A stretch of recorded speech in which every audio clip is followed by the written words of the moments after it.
देश दुनिया की तमाम बड़ी खबरें जो सीधे आपको जोड़ती हैं हमसे, खबरों की वही तस्वीर, बिना बदले बिना डरे। सब्सक्राइब करें न्यूज हेल्पलाइन को और दबाएं बेल आइकन।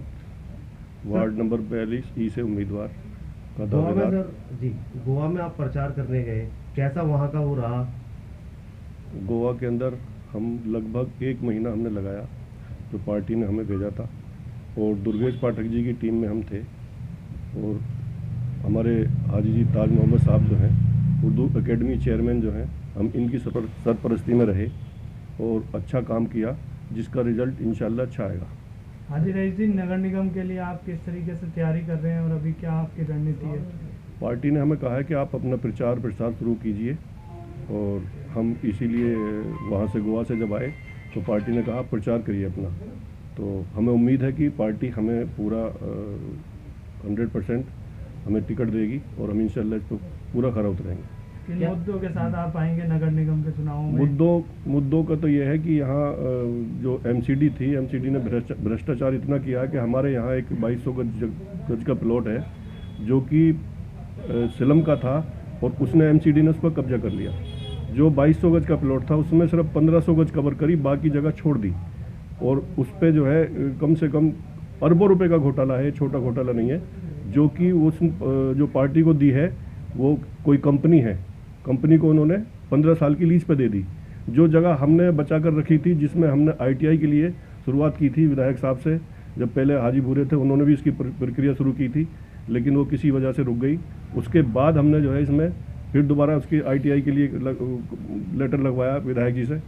तो उसके दरमियान उन्होंने दिखा दिया कि ये जगह हमारी सन 88 में हमारे पास थी, तो हमारी है एमसीडी ने, और इसमें कब्जा कर लिया, जो कि वो बहुत बड़ा घोटाला है। आप इसके चेक कर सकते हो पूरे कागज़, जो कि हमने पहले भी 2006 में और 2000 में हमने यहाँ एक एमसीडी स्कूल जो था ये इसको बनवाया था, इसी तरीके से बारात घर बनवाया था। जो जगह लोग कब्जा कर रहे थे, एक प्लॉट था उस पर कब्जा हमने हटवाया, ये प्लॉट का हमने कब्जा हटवाया पुलिस की मदद से और अपने सिलम की मदद से, जो कि आज वो मौजूद है प्लॉट, आप जाके उसको चेक कर सकते हो।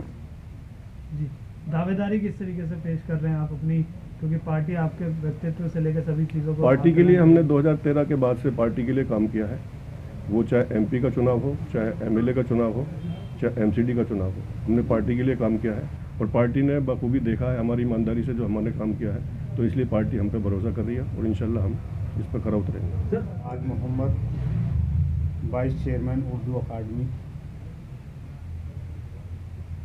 और आम आदमी का पार्टी का सिपाही हूँ। चेयरमैन साहब, यदि बात करी जाए किस मुद्दों को लेकर आज ये प्रेस कॉन्फ्रेंस आयोजित की गई है, क्या वो मुद्दे हैं, और निगम के भी चुनाव आने वाले हैं, राजा भाई क्या थोड़ा इधर बोलो, फिर लाइव पड़ेगी। आप आ जाओ कोई बात नहीं। हाजी रईस साहब ने बुलाई है, मुझे तो मालूम नहीं था कि प्रेस कॉन्फ्रेंस है। मुझे तो ये कहा कि यहाँ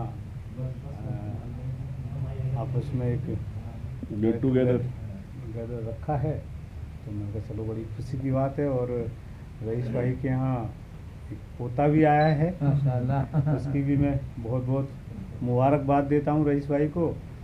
और जाहिर सी बात है कि चुनाव की सरगर्मियाँ भी तेज़ हैं, और हम लोग अभी रात 2 बजे लगभग गोवा से आए हैं। पार्टी ने हमें जिम्मेवारी दी थी, उसी में रईस भाई और हमारे साथी फ़हीम भाई और हाफिज़ सरफनान पारवी साहब जो शायर हैं हिंदुस्तान के और बाहर के मशहूर, और आमिल साहब भी हमारे साथ, आमिल मलिक हैं, ये भी मौजूद थे, और एक और हमारे साथी उर्दू अकादमी के मेरे साथी मेंबर हैं नफीस मंसूरी साहब मौजूद थे। तो हम लोगों ने, पार्टी ने जो जिम्मेवारी दी उसका काम बखूबी निभाया, और हम ऊपर वाले से ये दुआ करते हैं कि पार्टी गोवा के अंदर भी जीते और हमारी सरकार बने, क्योंकि जिस तरह से गोवा के अंदर पीछे सरकार ने जो चल रही थी, उसने जो कांग्रेस की सीटें ज़्यादा थीं और बीजेपी के लोगों ने खरीद फरोख्त करके और ज़बरदस्ती वहाँ सरकार बनाई थी। वहाँ की जनता के लिए हम लोगों ने भी और सीएम साहब ने भी वहाँ काफ़ी कहा है कि ये इस तरह का यहाँ नहीं चलना चाहिए, लेकिन हमारी पार्टी ने बहुत अच्छा एक वहाँ काम किया है, जो वहाँ के कैंडिडेटों से भी सर्टिफिकेट लिया है। अगर हमारी पार्टी जीतती है, हमारे कैंडिडेट जीतते हैं और हमारी सरकार बनती है, तो अगर कोई भी कैंडिडेट उसमें से गड़बड़ करता है तो उसके खिलाफ जो है कोई भी केस दायर कर सकता है। तो बहुत अच्छे काम जो दिल्ली के अंदर पार्टी ने किए हैं, उन्हीं कामों को लेकर के हम लोग गोवा के अंदर गए और उसी दिल्ली के विकास को लेकर के 4 स्टेट में हमारी पार्टी चुनाव लड़ रही है। हमें बहुत अच्छा एक उसका फ़ायदा मिल रहा है। सबसे फर्स्ट पे तो हम पंजाब के अंदर सरकार बनाने जा रहे हैं और दूसरे स्टेट में भी बिना हमारे शायद सरकार किसी की नहीं बन पाएगी।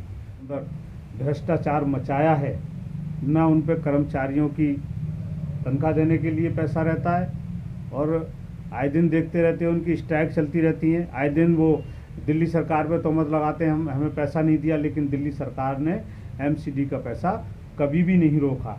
ये तो उनके ऊपर कुछ ना काम करने का एक बहाना है, तोहमत लगाने वाली बात है। मैं समझता हूँ कि दिल्ली की जनता समझ चुकी है और इस बार उनको ऐसा करारा जवाब देगी कि ये होश में नहीं आएंगे।